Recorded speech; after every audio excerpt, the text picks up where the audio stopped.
Mi nombre es Santiago. Mi nombre es Jefferson. Mi nombre es Gary. Y nosotros les vamos a hablar acerca de Clamidia trachomatis, abarcando temas como tratamiento, diagnóstico y resistencia antimicrobiana. Vamos a comenzar a hablar de las infecciones oculares producidas por Clamidia trachomatis. El tracoma es una enfermedad ocular muy antigua. Antes de conocer sus manifestaciones clínicas, debemos saber que el periodo de incubación de la infección conjuntival por clamidia es de 3 a 10 días, y que en las regiones endémicas la infección inicial se produce durante la infancia. Sin embargo, la aparición de la consecuencia a largo plazo, que es el tracoma, es insidiosa. Entre sus síntomas iniciales tenemos lagrimeo, secreción purulenta, hiperemia conjuntival e hipertrofia folicular. En el examen de microscopio de la córnea revela queratitis epitelial, infiltrados subepiteliales y extensión de los vasos del limbo hasta la córnea, esto último conocido como paño corneal. Conforme el paño se extiende en sentido inferior a través de la córnea, se produce cicatrización de la conjuntiva, como pueden observar en la primera imagen. Estas cicatrices van a producir deformidades de los párpados, entropión, triquiasis y una mayor agresión causada por las pestañas al cepillar la córnea. En el diagnóstico tenemos 3 métodos: cultivo, serología y métodos moleculares. Los métodos moleculares no están disponibles en el Ecuador en el diagnóstico del tracoma, ya que es poco frecuente en los países en vías de desarrollo o subdesarrollados. En el cultivo, vamos a poder observar las inclusiones citoplasmáticas típicas en las células epiteliales de la muestra. Esta muestra es obtenida por raspado conjuntival teñido con anticuerpos fluorescentes o con el método de IEMSA. La centrifugación del cultivo en células incrementa la sensibilidad del método. Serología. Los individuos infectados a menudo producen anticuerpos específicos tanto de grupo como de serovariedad. Estos pueden estar presentes en el suero y en las secreciones oculares. Y por último, los métodos moleculares. Estos se han creado para el diagnóstico de las infecciones genitales. Solo en los proyectos de investigación se ha utilizado el PCR en estudios de tracoma. Y por último, el tratamiento.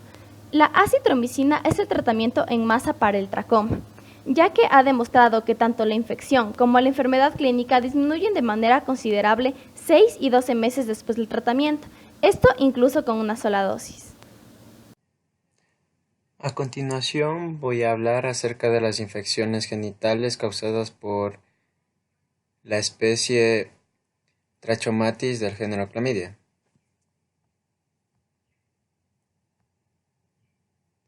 Tenemos así que estas infecciones son generalmente causadas por las serovariedades DK de la bacteria Clamidia trachomatis, que en varones va a causar lo que es uretritis no gonocócica o a veces epididimitis, mientras que en mujeres además tenemos que va a causar lo que es una cervicitis y una enfermedad inflamatoria pélvica, lo que va a predisponer a aquellas a padecer esterilidad o un embarazo ectópico.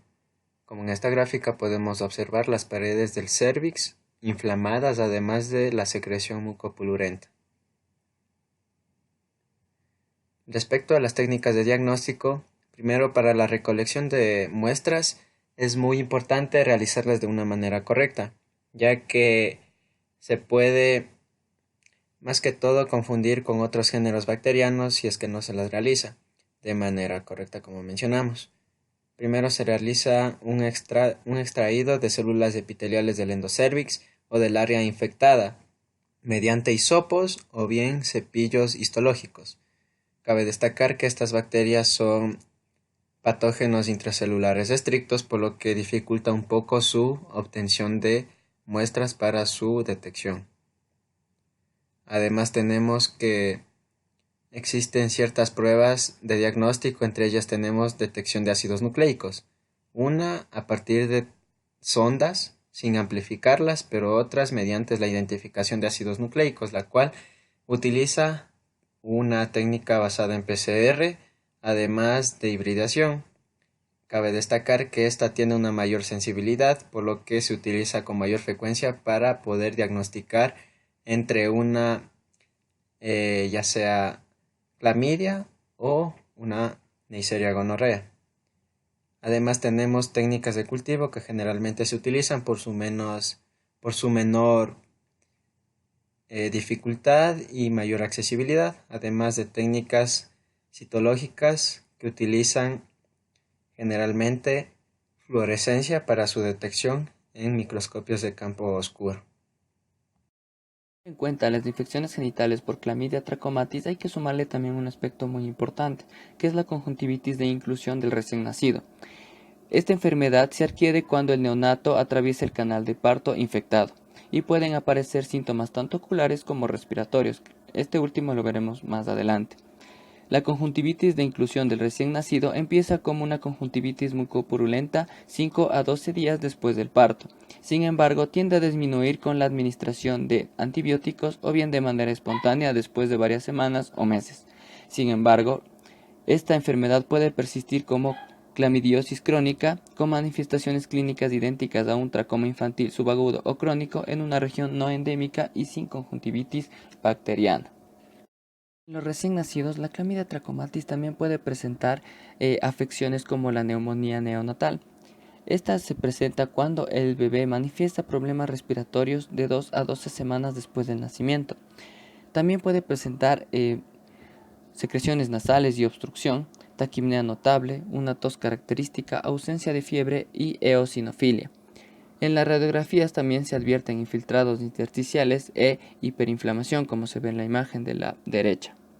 Para el diagnóstico se sospecha de caso de neumonía en un recién nacido con conjuntivitis de inclusión y se establece aislando la Clamidia trachomatis de las secreciones respiratorias. En caso de neumonía neonatal, la concentración de anticuerpos IgM contra Clamidia trachomatis debe ser de 1 a 32 o más, y así se considera de manera diagnóstica la presencia de la enfermedad. En cuanto al tratamiento para las infecciones causadas por la clamidia, es sumamente importante que se trate simultáneamente tanto al paciente como a su pareja, asimismo a su descendencia con el fin de prevenir la infección. Ahora tenemos en este caso a 3 tipos de antibióticos, la doxiciclina, que son tetraciclinas, la citromicina y la eritromicina. En el caso del primero es muy afín recetarlo contra personas con uretritis no gonocócica y mujeres no embarazadas. En el caso de la citromicina, es muy fiable administrarlo a mujeres embarazadas, y en cuanto a la eritromicina, en conjunto con las tetraciclinas, se ha visto resultados favorables en infecciones por la Neisseria gonorrea. Sin embargo, no previene infecciones neonatales por Clamidia trachomatis. Linfogranuloma venéreo. El linfogranuloma venéreo es una enfermedad que se caracteriza por adenitis inguinal supurativa.